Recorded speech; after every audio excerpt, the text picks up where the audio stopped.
It's beer o'clock on Real Ale Craft Beer. I'm joined by Steve from Greene King. How are you doing, Steve? Hello, pleased to meet you. Okay? Yes, I'm excellent, thank you. Excellent, excellent. We've got a lovely pint of Greene King IPA, which looks really nice. At the brewery, we're on the brewery site. And Steve, you know an awful lot about the history of this brewery. Where does it begin? Okay, well, it begins back in 1799 when a guy called Benjamin Greene came to Bury St Edmunds. And he was sent here by his dad. He trained as a brewer in London at Whitbread's Brewery, and came to Bury St Edmunds because his father had business connections here. And his objective was to either buy or build a brewery. Cheers, by the way. Sorry. Oh, great beer in cool weather, in hot weather, huh? Really good. A nice sessionable beer to talk about the history of the company. It's just perfect. You could get through a few beers while we chat about Yeah. it. I won't take that long. So Benjamin comes here. He eventually buys a disused brewery. There are lots of breweries in Bury St Edmunds. There are some 25 or 30 breweries that we know Imagine of. that. I had a sense of that when I walked around the town. Okay. I was looking at some of the older buildings, thinking that might have been a brewery there. And yeah, but sorry. And these were all very small, what we call microbreweries today. Yes. At the back of inns and hostelries, they weren't called pubs back then. So eventually Benjamin finds a site across the road there, a disused brewery, and he starts making beer. We think in about 1803. Do you know that, just for the history part, do you know what the name of the disused brewery was? Do you know what? Yeah, it was Wright's Brewery. Wright's Brewery? The Wright family brewery. And it had been disused for about 20 years. Okay. Because these were Napoleonic times and Napoleonic war times, and business was difficult. So people were going bust in business, in all sorts of businesses, but particularly breweries. Breweries were quite hard hit. It was the price of grain, and the government forcing the price of tax on grain up. So it was quite hard to make a living as a brewer. People may find that hard to believe. Turning water into beer is not the magic, the guaranteed magic that you might think. Not too dissimilar to today, really. No. Anyway, so Benjamin starts making beer, and within a few years he's made a bob or two. And his partner, his money partner, is a guy called Buck, William Buck. Okay. Buck is a retired yarn merchant in Bury. He made his money in the wool trade, and so he's partnered with Greene. Greene eventually, after 36 years, he gave it his best shot, but we Suffolk people, we're hard to impress, we're hard to warm to outsiders, and Benjamin eventually takes himself off to London to start another business in printing and publishing. Okay. And he passes the keys of his business to his third son, Edward, and he says, Edward, here's the business, my son, you're 19, it's your turn to take on the mantle. And his son Edward had only worked in the brewery, he knew nothing but Bury St Edmunds, and so his dad passed him the keys, and at the same time he gave him a contract and said, I want all my money back in 3 years. Because Benjamin was a very hard-nosed individual. Okay. Edward was a completely different creature. He was one of 13 children, and Edward's approach was a bit more philanthropic than perhaps his dad was, and he believed that everyone that worked for him, he believed in loyalty to his staff, and he wanted loyalty back. So during the years that he was in charge of the brewery, he built houses around the centre of this part of Bury St Edmunds for the workers. Okay. And he said that every worker should have a 3-bedroom cottage, toilet facilities, fruit tree in the garden. So he was a very good employer, and he got the loyalty back from his staff, and that's one of the strands of Greene King DNA that I think makes us different. Massively so. There's something in which I'm walking around the town again, you get that sense of community. Straight away you get that sense of community. Yeah. There's still people, we'll get a bit of footage of that later on, there's still people living in these houses today.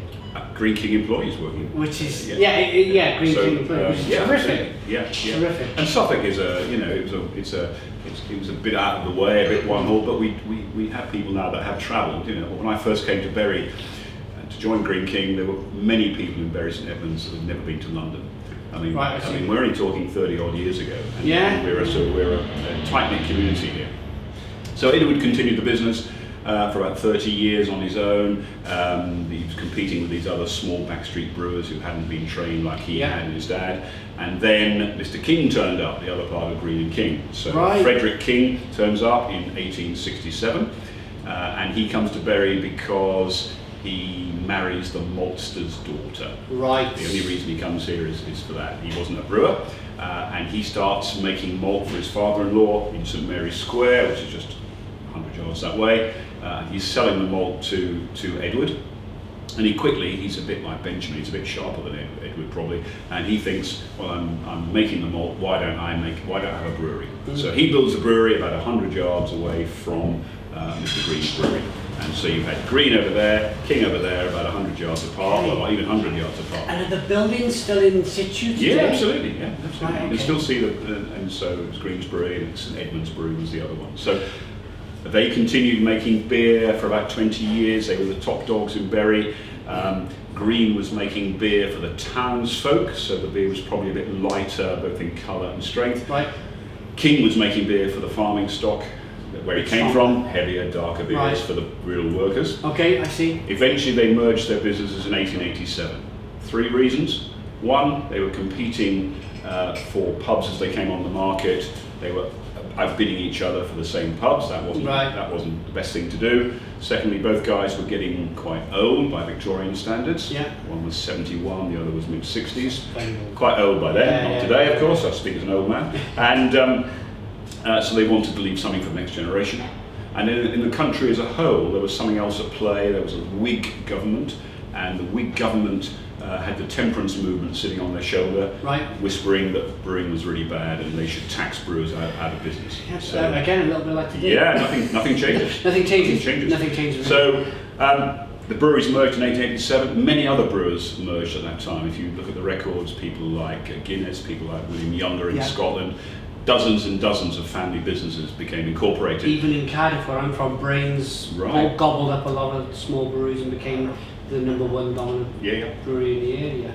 Can I just slightly interrupt you? Yeah, go on. What beers were they brewing back in that day? Is there any record of it? They're not given names. Right. They'd be old or 5X or they weren't names that we recognise today. Okay. It wasn't until the late 20s, even 1930s, that beers started to have names. IPA, for example, wasn't called IPA until about 1929. Aber Ale didn't emerge until the 1950s, so we didn't give them names. They were probably just bitters and milds and porters and stouts and so on, as I understand it. Yeah. So we can't claim that the beer, goes back. So even in the brewer's logs, it was just put down as a mild or a stout or a bitter. I see. Okay. Yeah. And there wasn't much choice. Obviously, there was no lager. Yeah. We're just talking about beer and bitter and mild and stouts. So that's the way. Oh, how are we doing? Really good, really good. Fantastic tasting beer, straight from the brewery. It's not left. And fresh 2 minutes ago, as you know. There's nothing like a fresh pint of beer. When beer gets to a few days old, you can really tell the difference. This is fresh this afternoon. Absolutely terrific, yeah. Good. Terrific beer. I think I've drunk it all my life, and I'm none the worse for it. So going forward into recent times. Yeah. As the brewery, did it experience any big expansions in the 50s and 60s? No. During the 20th century, the business continued as a limited company, but a family-owned business. Yeah. Very steady in the 20th century. No great excitement, no great expansion. All the regional brewers knew each other. They were probably intermarried. There was a bit of acquisition. Greene King seemed to have a little bit more money than some of the smaller brewers. In the First World War, we bought up a brewery called Clark's in Bury St Edmunds, and the Clark's are still around. We still have those people around. They were directors of the company when I joined back in the 80s. In the late 20th century, opportunities to acquire pubs from other brewers came along. And Greene King have never aggressively gone after another brewer. It's always been consensual. So people have come to us and said, we're thinking of selling up, would you like to buy us? And so we acquired a number of companies and pubs and breweries in the late 20th century. And of course that then accelerated to this century when we acquired the Spirit Group about 3 years ago. That's 1,000 pubs. So we started off by buying 1s and 2s and half dozens and 20s and 50s, and then we bought 1,000 pubs in one hit. But it's all been done by agreement. So that's why all the acquisitions so far have worked very well for us, because there hasn't been the aggression. So it's not been that kind of aggression. It's always been, they've offered. I've heard this in the brewing industry. They've offered to sell to you guys, and you've gone, it seems like a good business opportunity. Let's do it. Even as far as where I'm from in Barry, South Wales, we've got a pub called the Ship Hotel. Great big red building building right on the seafront. It's a Greene King. It's a Hungry Horse pub, and it's great for me. I've got 3 young children. They're entertained. I'm entertained. Everybody's happy. You're watered and fed. Everybody's happy. And it's all about the pubs these days. It's not about the breweries, really. Yeah. It's about how many retail outlets. Greene King has never intended to be the biggest. We just wanted to be the best beer producer and retailer. It didn't necessarily mean the biggest, but we have become quite big, obviously, as a result of acquisition. Going forward, Yeah. looking into the future, there's a great big boom, a great big interest in beer again. The last 5 or 6 years, everybody wants to know about beer. They call it craft beer. We call it good beer. Yeah, I agree with that. And Craft with a K. I see. I totally understand. Now, where do Greene King sit for you in this new era of interest? Will it be you might purchase a craft brewer, or is that not your style? I'm just a drinker, Yeah. a long-term employee. Yeah. What do I know? I hope we are reacting to the explosion of beers.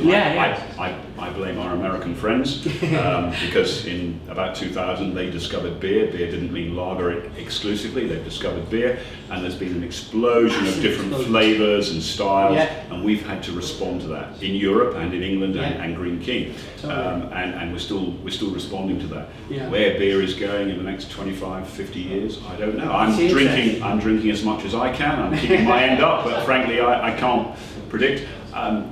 I'm pleased to say that the pub industry is in rude health. There are plenty of pubs to choose from. There's still some bad pubs, still too many pubs, but actually you can find lots of good pubs these days.